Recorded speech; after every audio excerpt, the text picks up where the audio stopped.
Hi friends, সবাই কেমন আছো? আবার একটা নতুন ব্লগ নিয়ে তোমাদের কাছে চলে এসেছি। দেখো এটা কোথায় নিয়েছি দেখে বুঝতেই পারছো, এটা তারকেশ্বরের মন্দিরের জল ঢালার ব্লগ। তো তোমাদের কাছে আমি যতটুকু পেরেছি শেয়ার করছি।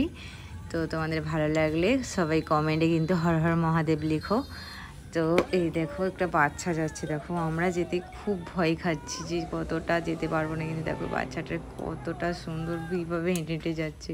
তো ফাইনালি আমরা চলেই এসেছি মন্দিরে, কারণ সবটা নিতে পারিনি, ফোনে চার্জ ছিল না। তো মন্দিরে আমরা চলে এসেছি। এগুলো মন্দিরের ভেতরটার ঢোকার আগে একটা মন্দিরের কাছে। তো এটাই ভাবছো যে এত ফাঁকা কেন। তো আমরা খুবই সকাল সকাল চলে এসেছিলাম, তো এই জন্যই ফাঁকা ছিল, আর বিয়েবাড়ি ছিল বলে তো এই জন্যই আর একটু ফাঁকা।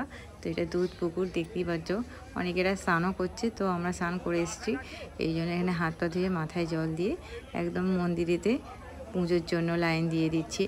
এই দেখো পুজোর জন্য লাইন আমরা দিয়ে দিচ্ছি। এখানে প্রচণ্ড ভিড়, কোনো রকমভাবে ফোন বের করা, ভিডিও করা, ফটো তোলা খুবই অসম্ভব ব্যাপার, তো তাও আমার ছেলেটা করেছে।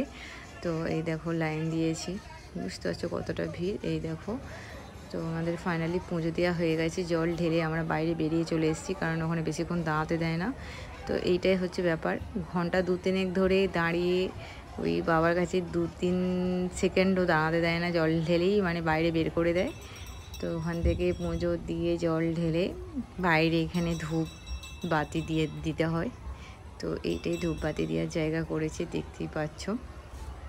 তো এখানে দাঁড়িয়ে সবাই প্রার্থনা করে মন্দিরের সামনে। তো এখানেই ধূপবাতি দেওয়ার জায়গা। ওখানে ভেতরটা খুবই ছোট, কারণ ওখানে দেওয়ার জায়গা নেই, খুবই ছোট মন্দিরের ভেতর।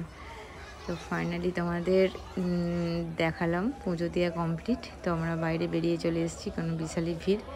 আর সন্ধেবেলাও কি হচ্ছে সেটাও তোমাদের শেয়ার করব।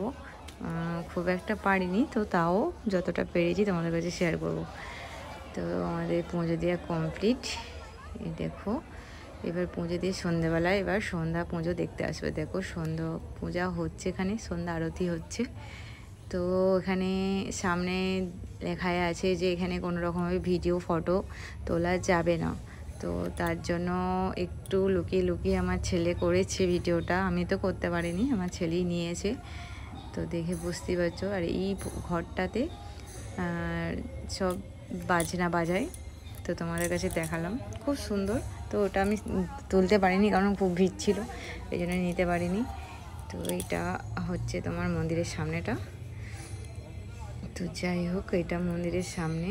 এই দেখো এটা মন্দিরের ভেতরে, পুরোহিতরা সব মানুষ খুব দাঁড়িয়ে আছে, দেখাতে পারলাম না, নাহলে হয়ে যেত, হয়তো তোমাদের বাবাকে দেখাতে পারতাম। তো এইগুলো মন্দিরে হরিনাম হচ্ছিল। তো এদিক ওদিক, এটা মন্দিরের পেছনটা দেখতেই পাচ্ছ। তো এগুলো সব লাইনে ভর্তি হয়ে যায়, এগুলো হচ্ছে জল ঢালার লাইন। তো ফাইনালি তো আমাদের সব দেখিয়ে দিলাম মোটামুটি। তো রাতও হয়েছে, তো আমরা সারা রাত ঘুরেছি, ঘুরে টুরে তো আমরা বাড়ি যাচ্ছি। তো আমাদের কেমন লাগলো ব্লগটা বলো, আর সবাই কমেন্টে হর হর মহাদেব বলো। আবার নেক্সট ব্লগে তোমাদের দেখা হচ্ছে। টাটা।